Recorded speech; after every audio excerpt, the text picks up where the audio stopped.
Emmanuel Macron s'est rendu aujourd'hui à Chisinau, en Moldavie, et pour une fois, le chef de l'État a su faire preuve d'une diplomatie absolument exemplaire.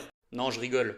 Effectivement, aujourd'hui, le président français était accompagné de ses homologues allemands ainsi que polonais lors d'une visite en Moldavie à moins d'un mois des élections législatives, où notre très cher président a dénoncé les mensonges de la part de la propagande russe. Alors vous allez me dire, quels sont ces mensonges? Eh bien, il a tout simplement déclaré que la propagande du Kremlin expliquait que les Européens souhaitaient prolonger la guerre et que l'Union Européenne opprime ses peuples. Et surtout, c'est là que pour moi est la plus grosse des blagues, il a déclaré que l'Union Européenne respectait la souveraineté de chacun.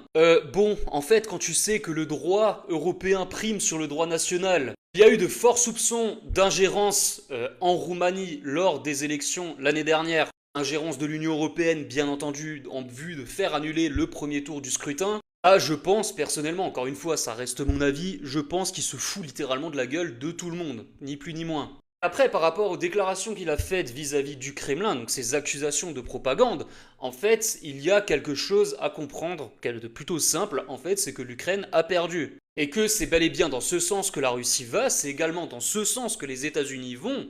Donc en fin de compte, est-ce que les États-Unis sont pro-russes? Je ne sais pas. En tout cas, il y a une chose qui est sûre, c'est qu'avant d'aller faire de l'ingérence au nom de l'Union Européenne dans d'autres pays, on devrait peut-être balayer devant notre porte, puisque je rappelle quand même que dans l'Union Européenne, on a quand même la fâcheuse tendance de faire annuler des élections de manière assez suspecte lorsque le résultat ne nous convient pas, et de traiter toute personne qui a un programme patriote de pro-russe. Ça, j'ai envie de vous dire, c'est la nouvelle mode depuis 3 ans.